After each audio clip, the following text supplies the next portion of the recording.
Coucou ma chérie, bonjour.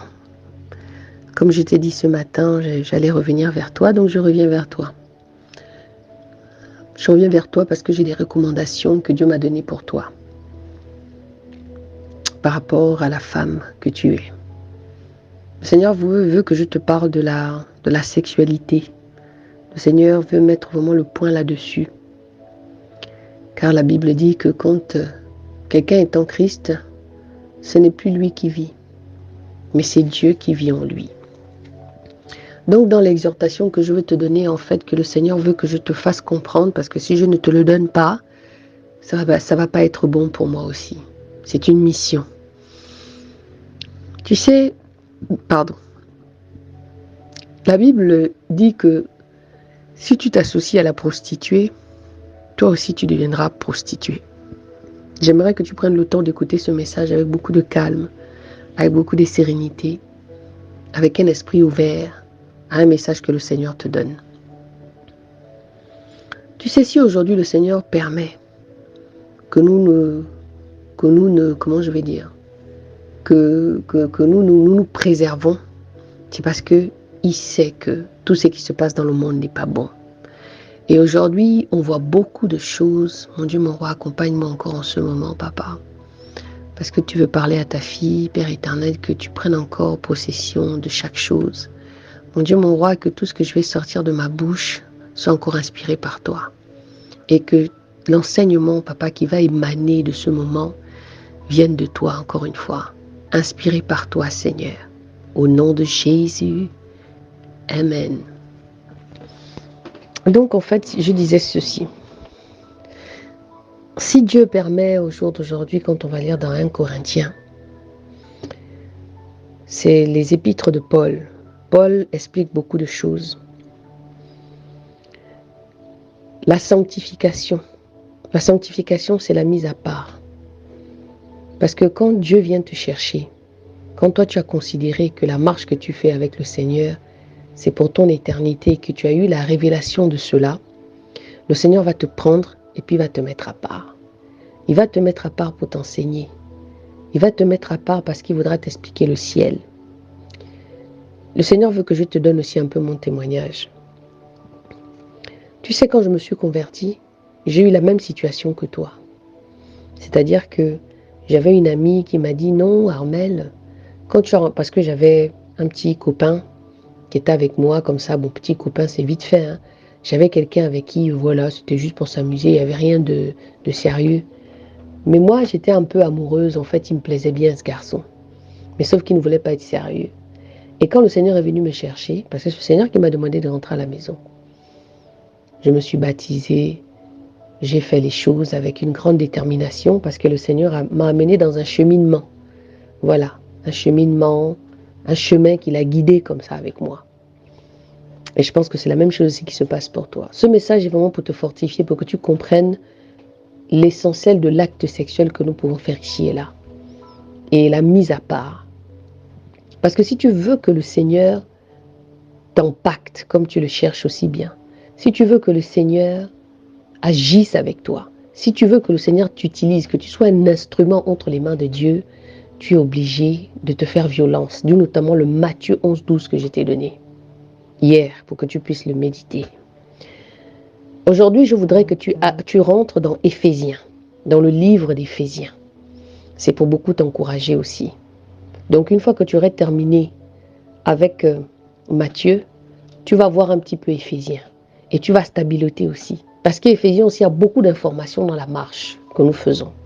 Comme je sais que tu es curieuse et comme je sais que tu as du temps, tu peux éventuellement aller là-bas pour pouvoir méditer. Donc du coup, quand je me suis baptisée, ce garçon était toujours là. Je ne l'avais pas dit que j'avais trouvé le Seigneur, que j'avais rencontré le Seigneur. Je me suis baptisée, je suis rentrée, et puis il est rentré en contact avec moi. Je lui ai dit, écoute, il est rentré en contact avec moi. Et j'avais une amie qui était vraiment une fille du diable, qui est venue me dire, mais non, Armelle, tu peux avoir des rapports avec lui. Tu mets juste un préservatif, tu vois, le préservatif ne va pas faire en sorte que ce sera collé et tout, tu vois, au niveau de la pénétration. Mais aujourd'hui, je me permets de te parler librement. parce que tu as déjà des enfants, tu as déjà un enfant, j'estime que tu es une grande fille et je ne vais pas te parler avec... voilà. Et donc du coup, j'ai avalé, un peu comme quand on a lu l'histoire d'Adam et Ève, où on a reçu une instruction. Et puis Satan vient dire, tu es sûr, comment ça? Tu étais avec ce jeune homme-là déjà avant, pourquoi maintenant tu veux le laisser parce qu'aujourd'hui tu as donné ta vie à Jésus? Donc vas-y, tu peux avoir des rapports sexuels avec lui, il n'y a pas de problème. Ça, c'est mon ami là que je connaissais là qui veut me dire ça. Et je me suis laissée emporter et j'ai eu des rapports avec ce garçon. Et le jour où j'ai eu des rapports avec ce garçon, je me suis sentie sale. Parce que dans mon baptême, je me suis retrouvée, j'étais propre. Et quand je l'ai fait, je me suis sentie sale. Et quand je suis repartie, je n'étais pas convaincue que ce que je faisais était bien. Avant même que je fasse l'acte, même quand elle m'a parlé, je ressentais dans mon cœur qu'il ne fallait pas le faire. Mais je l'ai quand même fait. Et quand je suis allée le week-end après aller écouter la parole de Dieu, parce que j'avais soif comme toi, je ressentais cette soif intense d'être dans la présence de Dieu, manger sa parole, écouter cette parole en fait qui me remplissait, qui me donnait la vie, comment expliquer ça, qui vivait en fait à moi, quoi, qui me régénérait dans mon âme, dans mon esprit, dans mon sang. Il y avait quelque chose de puissant qui se passait, et qui se passe toujours quand j'entends la parole de Dieu. Elle est vivante dans mon corps. Et là, quand le conducteur de là où j'étais, donc l'apôtre que j'écoutais parler, en fait, le Seigneur lui avait donné ce message-là pour moi, de me faire comprendre que tu ne peux pas te baptiser, tu ne peux pas donner ta vie à Christ et puis tu vas encore avoir des rapports sexuels avec un homme alors que tu es propre, alors que c'est une nouvelle vie, alors que tu as décidé de confirmer ta marche avec lui. Dieu, il a un homme pour toi. Je te jure que c'est peut-être passé 10 minutes comme ça. Et je me suis sentie mal. Je me suis sentie sale. J'ai eu honte. J'ai eu en fait, c'est l'émotion que j'ai ressentie dans mon cœur, dans mon âme. Peut-être que c'est ce que tu as ressenti, hein, que tu n'as pas su nous exprimer hier. Je me suis dit, Seigneur, c'est pas possible. Qu'est-ce qui s'est passé? Pourquoi? J'ai pleuré. J'ai demandé pardon au Seigneur. Je me suis encore lavée. Je me suis sentie sale. Et à partir de ce moment-là, j'ai eu un déclic dans ma tête. Je me suis dit, plus jamais. Parce que j'ai donné à l'occasion, en fait, à l'ennemi de se moquer de Dieu. Et je suis restée comme ça. J'ai voulu même porter le djellaba. J'ai voulu cacher mon corps. Enfin, j'ai caché mon corps pendant 5 ans, une période de 5 ans où j'ai caché mon corps. Et de là, le Seigneur a commencé à m'expliquer le rapport sexuel. La Bible veut que le rapport sexuel soit fait quand on est marié. Monsieur, madame, marié devant les autorités, marié devant la famille, marié. C'est comme ça que le Seigneur veut que nous pratiquions le rapport sexuel. Et pourquoi le Seigneur a protégé le rapport sexuel dans le couple? Parce qu'il y a beaucoup de choses qui se passent dans ce rapport sexuel. C'est Dieu qui a... La loi du mariage, c'est Dieu qui l'a créée. Satan, qu'est-ce qu'il fait? Il vient seulement nous empêcher de rentrer dans ce que Dieu nous dit, dans ce que Dieu voudrait que nous fassions. Donc, il vient murmurer dans le cœur des uns et des autres que c'est bon de forniquer, c'est bon d'être dans la dépravation sexuelle. Qu'est-ce qui se passe dans le sexe? La Bible dit que l'homme quittera son père et sa mère, s'attachera à sa femme, les deux ne feront qu'une seule chair. Quand tu vas faire un rapport sexuel avec un homme que tu ne connais pas, ou tu n'es pas convaincu que c'est ton mari, juste par plaisir, parce que des fois même il n'y a rien, tu ne sais même pas pourquoi tu fais ce rapport sexuel. Et qu'une fois que tu as terminé, tu te rends compte que mais qu'est-ce qui s'est passé en fait? Pourquoi je l'ai fait? Le fait que tu t'es uni à cet homme que tu ne connais pas, ça peut être un sorcier qui va venir prendre quelque chose en toi, qui va voir la grâce de Dieu dans ta vie, qui va venir te détruire, qui va venir prendre quelque chose, il va te mettre aussi quelque chose. Comme je t'ai expliqué hier, la semence. Toi, tu vas lui donner ta semence et lui, il va te donner sa semence. Donc, si c'est un sorcier, toi aussi, tu vas avoir certaines choses qui l'appartiennent. Aujourd'hui, moi, avec le recul, je dis toujours qu'il vaut mieux... Si je pouvais recommencer ma vie, j'aurais connu le Seigneur vierge. Parce qu'une vierge n'a pas la même conception de celle qui a déjà connu plusieurs garçons. Elle va se conformer seulement qu'à son mari. Elle connaîtra juste la manière de faire qu'avec son mari. Quand une femme a déjà eu plusieurs hommes, si ce n'est pas le Seigneur qui te délivre, surtout aujourd'hui avec des expériences qu'on fait ici et là, tu vas toujours essayer de comparer ce que tu vis à ce que ton mari va te donner et ce que tu as pu faire à l'extérieur. C'est pourquoi se convertir réellement est très important. Parce que le Seigneur efface. Il efface ce qui a été pour que tu deviennes une nouvelle créature. Pour que ton témoignage, je te le donne comme je suis en train de te le donner. Parce que je n'ai plus honte de quoi que ce soit. Parce que tout ce que je dis maintenant, pour moi, ma vie d'avant, elle est passée. Tu sais, peut-être que ça t'a déjà arrivé d'avoir des relations et puis être avec un homme.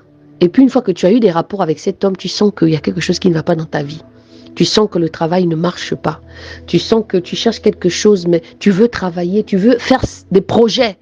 Mais apparemment, ça ne marche pas. Des fois, c'est à cause de l'acte sexuel que tu as vécu, que tu as eu là, qui t'a apporté ça. Tu as vu que beaucoup de gens meurent à cause de l'acte sexuel. Parce que Satan a détourné cela, la loi de Christ. Il a banalisé le sexe au jour d'aujourd'hui. J'ai entendu quelqu'un dire un jour une chose banale comme ça. Le mot est tellement faible que tu te dis, ah ben écoute, si c'est maintenant banal, faisons-le comme on veut. Mais c'est l'ennemi, le diable qui veut que ça soit comme ça. Alors que Dieu a créé l'homme et la femme pour que le mariage soit fait selon le mariage. C'est pourquoi le Seigneur dit, c'est pourquoi la parole de Dieu dit, il faut se sanctifier, il faut se mettre à part. Quand tu te mets à part, Dieu t'explique les choses. Il t'explique pourquoi tu dois rester, tu dois attendre sa volonté parfaite dans le mariage. Lui-même, il peut te parler. Ou bien il peut envoyer des personnes comme moi, comme Tata Larissa, pour venir te parler, pour venir t'enseigner. C'est pourquoi aujourd'hui, le Seigneur veut vraiment que tu prennes conscience des actes. L'acte sexuel peut être en même temps très dangereux. Aujourd'hui, les gens sortent avec des hommes n'importe comment, parce qu'il est beau, parce qu'il est grand, parce qu'il me plaît tout simplement, parce que j'ai l'impression que quand je le vois, il me fera bien l'amour. Et puis après, finalement, tu vas partir, tu ne sais pas ce qui se passe, il se peut que le jeune homme soit malade. Et si tu ne te protèges pas, c'est encore pire. Il y a des gens aujourd'hui qui vont avoir des rapports avec des jeunes filles à cause de l'argent. Ils leur donnent une quantité d'argent et la fille va devenir folle. Moi, j'avais quelqu'un que je connaissais à l'époque, avant que je ne me convertisse. Il disait que ses parents étaient sorciers. On a passé 1 an ensemble. Et du coup, à un moment donné, je commençais à faire des rêves où je me retrouvais dans son village, dans la cour de sa maison. Je voyais sa vie, je le voyais tout petit dans les balançoires, chez lui. Alors que lui et moi, on n'était pas mariés, on était juste copains, copines, et puis on habitait ensemble. Donc c'est pour te dire le degré de l'acte sexuel quand nous la faisons. C'est pour te dire le degré de cet acte-là qui est tellement puissant. C'est un acte très très très puissant. Le rapport sexuel peut autant apporter le bonheur quand on le vit dans le mariage et que tu es convaincu que la personne avec qui tu es, c'est Dieu qui te l'a donné. Parce que nous sommes d'abord des femmes, on enfante aussi, on fait des enfants. Des fois, cet acte-là aussi peut créer des maladies. Beaucoup de choses, comme je t'ai dit tout à l'heure, quand tu vas faire le rapport. C'est ça que le Seigneur voulait que je te parle. Il voulait que je t'explique l'intérêt du sexe. Si aujourd'hui, nous, on se sanctifie, on se met à part, c'est pas parce qu'on veut faire ça, on veut faire joli. C'est pas parce qu'on veut montrer aux gens qu'on est les meilleurs. Non. C'est parce que c'est important devant le Seigneur, la mise à part. De ne pas se souiller. Parce que les gens qui font les rapports sexuels ici et là, ils pêchent contre leur propre corps. Est-ce que tu comprends? C'est-à-dire qu'ils pêchent sur leur propre corps, à eux-mêmes. Et regarde un peu le niveau de ce que la parole dit par rapport au rapport sexuel. Donc c'est hyper important aujourd'hui. Si le Seigneur veut marteler ça, c'est parce qu'il sait. Si le Seigneur veut marteler encore cet aspect-là, c'est parce que lui seul te connaît. Moi, je ne te connais pas autant que Dieu te connaît. Mais c'est Dieu qui te connaît dans les profondeurs. Moi, je ne suis seulement qu'une esclave devant le Seigneur. Comme vous le dites si bien, maman, une servante de l'Éternel, je ne suis seulement qu'un maillon. Celle qui écoute la parole du Seigneur et celle que le Seigneur a choisie tout simplement pour tout ce qui est en train de se passer. Je n'ai pas envie de trop te charger avec la parole, mais comme tu as commencé à lire en fait Matthieu, je ne sais pas si tu as commencé le chapitre, ou bien tu as juste lu le Matthieu 11-12, et il y a aussi Éphésiens. Éphésiens, c'est vraiment hyper important parce que ça conseille aussi beaucoup, énormément. Voilà, si tu veux, on peut le lire toi et moi tous les matins, si tu n'as rien à faire, le matin avant d'aller au travail. Genre demain, si tu as du temps, vers 9h, on peut s'asseoir toi et moi, et puis on commence à lire toutes les deux Éphésiens. Et puis on continuera par rapport à ce que le Seigneur voudrait, et on va prier ensemble. Voilà, donc si tu as le temps demain matin, vers 9h, on va lire Éphésiens. Le Seigneur est bon, tu sais ma chérie, le Seigneur t'aime énormément. Autant l'amour qu'il a mis pour toi, moi aussi c'est cet amour que je ressens pour toi. Le Seigneur veut que tu sois une femme honorable. Il veut que tu sois une femme respectée. Tu sais, les séparations et les enfants que nous faisons ici et là, ce n'est pas le plan de Dieu. Dieu voudrait que les enfants naissent aussi dans un cadre du mariage, qui connaissent papa et maman. Tu sais, le monde est en train de partir dans tout et n'importe quoi au jour d'aujourd'hui. C'est pourquoi c'est important d'écouter. Encore une fois, comme je t'ai dit, le but, c'est que tu sois une femme de grandeur. Une femme influente dans la parole de Dieu. Ce n'est pas des paroles du monde que je suis en train de te donner là. C'est ce que je vois de toi.